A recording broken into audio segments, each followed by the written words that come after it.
What a headshot! What a head! How's it guys, this is Dayvy, FPL, and welcome back to the Fantasy Premier League video here on my channel. Now in this video, I'll be taking you through my very own team selection for the upcoming Blank Game Week 18. So Blank Game Week 18 proves to be quite an interesting game week, a couple of injuries, obviously the big one to Erling Haaland. When he will return is still up in the air, and that's why the transfer plan this week might be quite interesting. Now I'll be going over all that transfer plan and final team selection goodness after I give a quick review of Game Week 17, which actually was a pretty decent game week for my squad. So that's what you guys are interested in. Sit back, relax, and let's get straight into it. So as mentioned, Game Week 17 proved to be a pretty strong game week. Now, the game week itself hasn't ended, at least as I'm recording this video, but obviously it has to end before the Game Week 18 deadline, which will be Thursday evening. So at the current moment, I don't exactly know if Dom Solanke will get his points or not. Maybe they're going to null and void the game and therefore your first sub will be required, but the only certainty is that we definitely will be getting a green arrow still. So the current moment with 74 points, no subs have obviously been taken into account. I have a game week rank of 110k and an overall rank, a nice green arrow to about the 160k mark. So that green arrow was about 40% to 50%, and this could actually increase if Dom Solanke gets his bonus points. Now in terms of what my opinion is on the situation, I just believe they should probably give us the points. I know as a Dom Solanke owner that might be quite rich, but I just feel like the points were gained whenever they postpone the game to. It's going to be too hard to code the points from that game into Game Week 17, and I guess everyone can buy Dom Solanke for that double game week anyways. So let's see what happens, but you guys can post your predictions down below, but maybe as I release this video they do an announcement, so just keep your eyes and ears open. But let me know how your game week went at the current moment before the kind of postponement. If they null and void the points, are you guys on a green arrow or a red arrow, and how's the overall rank actually looking? Now in terms of my transfer plan, I've got one free transfer and 7.9 left in the bank, so quite an upgrade can be made if need be. Now talking about the kind of null and voiding or actually using our first sub, you guys can see I've got Lascelles on the bench for his 6-point appearance, and he's actually matching Dom Solanke at the current moment. Now if Solanke gets those 3 bonus points that he was on par for, obviously I hope that he actually played the game, as that's 9 points versus 6. But at least I guess we do have a good first sub if need be, much better than Archer for his 2 points and Taylor for his suspension. And because I've got Areola on the bench, he wasn't in the squad, but I do believe he should be back fairly shortly. I just think the reason David Moyes isn't picking him is because he's not fully fit, and once he returns fully fit from that injury, I believe he's back in the starting 11. So because Areola was on the bench, I had Dubravka between the sticks for a 7-point appearance. Newcastle keep a clean sheet against 10-man Fulham. So yes, you might have got a little bit lucky, but it was a little bit of a weird red card anyways. But because it was to the star man Raul Jimenez, I was quite happy, and we could actually go for the double up if Lascelles comes off the bench. That'll be 5 clean sheets out of our 5 defenders if that does happen, as Saliba, Gabriel and Pedro Porro all got clean sheets. Now that was 2 bonus points as well to Saliba's 1, which you always love to see. Now Pedro Porro was a transfer in, he was actually could be for the -4, and just happy that he returned quite nicely this game week. So game week 17 was the redemption of the defensive department. I don't know if you guys have noticed, but over the prior game weeks, no clean sheets have come about. So we could be 4 out of 4 or 5 out of 5. Now moving on to midfield department, unfortunately our more premium options all ended up blanking. Mo Salah only 3 points in that 0-0 draw to United. That was super underwhelming as a Liverpool fan. There was a massive expectation of Liverpool actually scoring a few goals, and that's why all of us captained Mo Salah at the end of the day. So 3 points is very disappointing. Same could be said about Son and Saka. If you guys watched the Ultimate Guide yesterday, you'll know that Arsenal's attacking numbers are pretty good, but Saka unfortunately hasn't been scoring that many points. Son also ended up blanking, but I guess Spurs did go down to 10 men, but not every game week that you guys see Salah, Son and Saka all blanking. It was thanks to our cheaper options, Anthony Gordon. He was yellow flagged before this game like he is going to be for game week 18. We managed to rack up an assist in that fixture.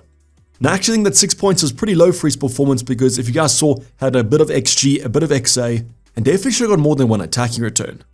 At least Cole Palmer lived up to the hype, no penalties for him this game week, but a nice goal and assist and 14 points. And at his cheap price point, that's absolutely massive. So it was a little bit weird in game week 17 to have our cheaper midfielders outperform our more expensive ones, but that is how it is in FPL sometimes. Then finally our forward department, at the moment Dom Solanke is on 6 points. I believe he's either going to be on 9 points or 0 points by the end of the game week. Obviously I prefer the 9-pointer. Now the reason I'm saying that is I do believe the game is either going to be null and voided or he's going to be carrying the points he would have earned, and because he was on for 3 bonus points, I believe they'll give it to him. So therefore he will match Ollie Watkins, who scored the same, also a goal and 3 bonus points, and he scored the winner in that fixture. So overall, our transfers this week were Pedro Porro in as well as Dom Solanke from -4, and I believe that hit actually paid off. So this is where the 74 points at the moment came from. If Lascelles comes off the bench, it's going to be the same amount of points, but it will be 77 if Dom Solanke gets the bonus points. And then with the -4, that'll take us to 73. So as I mentioned in the comments down below, how did your game week go? What's your expectation for this Bournemouth vs Luton game? And how's that overall rank actually looking? But now let's head on to our actual transfer plan, and this week it's a whole bunch of kind of rumors of potential injuries. The biggest one obviously going to be Erling Haaland. Now the biggest thing about the kind of game week 18 deadline, because it happens on Thursday, we won't be getting that news from the Friday press conference, which might be quite integral to those injury concerns. Now Man City are at the Club World Cup and Erling Haaland wasn't in their squad yesterday. Not being on the bench does worry me slightly, and apparently he's not going to play any part in the Club World Cup as a whole. So what that tells you is that he's a major doubt for the Everton game, and because there's such a quick turnaround between game week 19 against Everton and Sheffield United in game week 20, he's going to be a doubt for game week 20 as well. So the big question is, when is Erling Haaland going to be returning? At the moment, it looks like game week 21 might be the earliest, and that's in a few weeks' time. So therefore, that makes Alvarez a better option if Erling Haaland's out for game week 19 and game week 20. I think Alvarez in is a definite move, even though it might be quite short-term for only 2 fixtures. So the Erling Haaland news and the return is definitely something that you guys should be paying attention to. If it comes out that he'll be returning for game week 19, I do think I'll probably bring him in, and therefore that changes the transfer plan quite a lot. But I'll explain that shortly. The other player I want to talk about is Anthony Gordon. If you guys saw the game last night against Chelsea, came off with a knock, but it seems like he gets injured every single midweek this season. So like game week 17, him being yellow flagged, he's yellow flagged yet again for game week 18, and because we missed the Friday press conferences, we don't exactly know if he's going to be fit for the weekend. So what I would say is that if you guys have Gordon, I'd probably start him, but make sure that you guys have one bench option, and therefore if you want to take him out, it's understandable. If you guys are looking at a replacement, I think the number one is going to be Richarlison from Spurs, with Heung-min Son departing to the Asia Cup fairly shortly. Richarlison's now to play striker for the coming game weeks. So I just want to put that out there that Anthony Gordon currently is going to be yellow flagged. He might miss game week 18, and because as mentioned, the quick turnaround between the game weeks, he might be a doubt for game week 19 as well.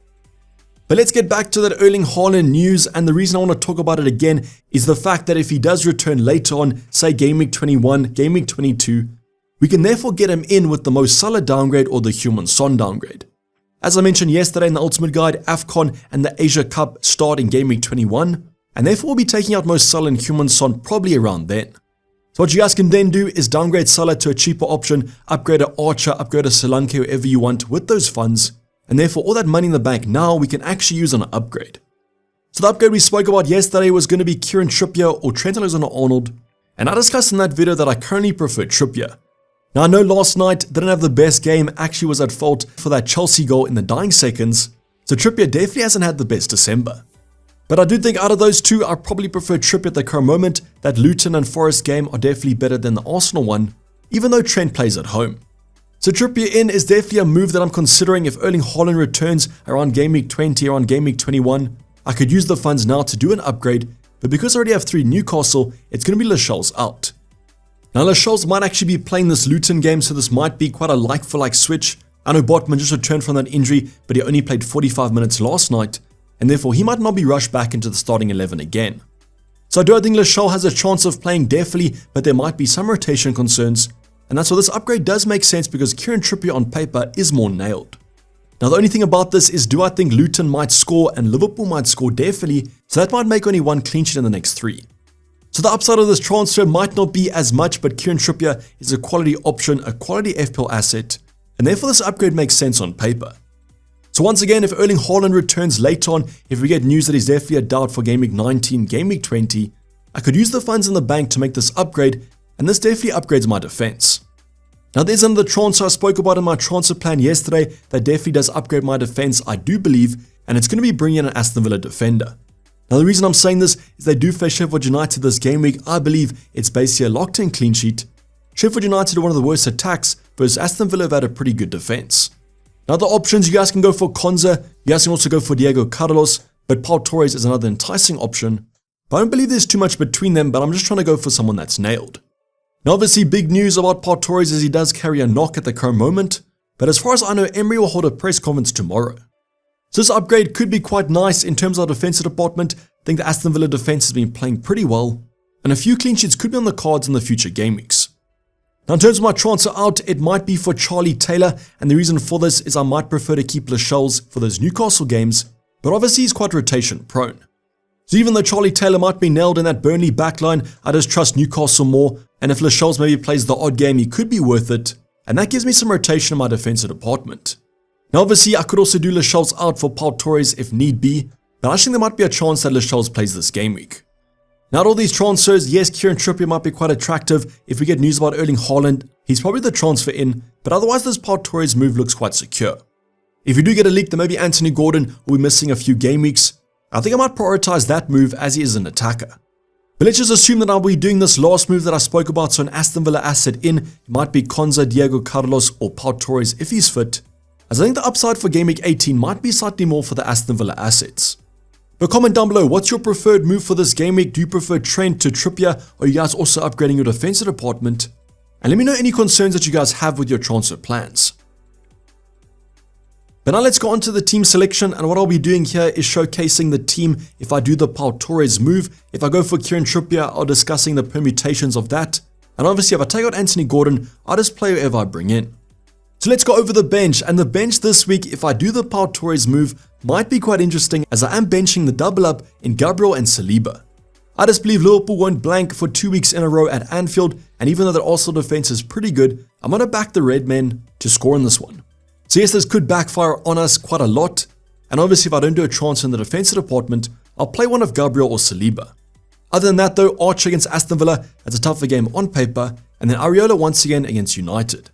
So Dubravka will be between the sticks against Luton. I think there's going to be a lot of hype in this Luton game. It is at home, and after what happened against Bournemouth, and actually they might score in this one, as Luton at home have been pretty good. So what have I done? I've actually doubled up on that Newcastle defense at the current moment. I just feel like the Luton game's a lot better than the Liverpool one. Now speaking about Lascelles, I've mentioned that he could be rotation prone, but I actually think for Game Week 18 he might be quite secure, as there are rumours of Dan Burn returning to left back this game week. So as mentioned, I just believe the double up is going to be worth it. Slightly better fixture than the Liverpool one for Arsenal. But if Lascelles is benched, let's hope that he doesn't come off the bench. Then Pedro Porro up next, definitely going to be a main starter in the team. He has Everton at home, good fixture on the cards. And apparently Doucouré is going to be missing with an injury. So I'm expecting quite a low block from Everton in this one. A lot of crosses hopefully coming in from Pedro Porro. And let's see if we can get an attacking return as well as a defensive one. Then if you do the transfer for Pau Torres, you'd definitely be starting against Sheffield United. Great fixture on the cards here, almost a locked-in clean sheet. But if I choose to not make a transfer in the defense, I'll therefore be playing Gabriel or Saliba. Just once again a reminder, if I do upgrade Lascelles to Trippier, it'll probably be Gabriel or Saliba. Currently favouring Gabriel because of his attacking threat, but it is quite a 50-50 between them. Now let's move on to midfield department. Going to start off with Mo Salah against Arsenal at home. Tougher game on the cards here, but I expect Liverpool to score. So holding thumbs that Mo Salah is involved. Now you guys will notice the Kamsi armband isn't going to be on him. I just don't really favour this fixture, and it won't also be on Heung-min Son. So yes, we spoke about this in the Ultimate Guide yesterday, but I just do favour a certain forward over someone like a Son or Salah. But if you guys want to go there, I think they could get some returns. With that Doucouré news, we might see Everton playing quite a low block. It might be quite a cagey game, and that's why I think Spurs might struggle. But still, good enough of a fixture to keep Son in. I still believe he could get some attacking returns, as I do with Salah. The next up is going to be Saka against Liverpool, so back-to-back games here. We got Arsenal versus Liverpool and vice versa. Salah versus Saka, who's going to return the points. Let's hope that it's an absolute goal fest. But my hopes aren't that high for this game week, and in terms of this game as well. Both teams have relatively okay defense, but these games usually have goals in them. So let's see if Salah, Son and Saka can redeem themselves from that Game Week 7 blank. Fingers crossed to return from all of them. Next up is going to be Anthony Gordon. If you guys have him, I'd probably play him. I think this is either kind of a start or a miss out completely. And against Luton away, you guys have to just start him in this fixture. So once again, fingers crossed that he is fit for this game. It seems like every midweek he has been injured. But let's see if the redemption arc is going to be there. Then finally we have Cole Palmer against Wolves away. Good fixture on the cards here. Cole Palmer, the kind of main attack at the moment. With Nkunku back, can be quite interesting to see how that Chelsea lineup is. But I think that Cole Palmer's undroppable at the moment. So overall, if all our midfield do start, I think it's an okay game week. Fingers crossed that Gordon recovers from that knock, because this is a great fixture on the cards. Now up front, I'm going to start off with Dom Solanke against Forest. This is a good fixture as well. Just sacked their manager. I'm not expecting a new manager bounce this quickly. And overall, Bournemouth have been attacking pretty decently. So So fingers crossed for the second week in a row. Might be the first week in a row if the Dom Solanke points do get null and voided. But let's see what happens this game week.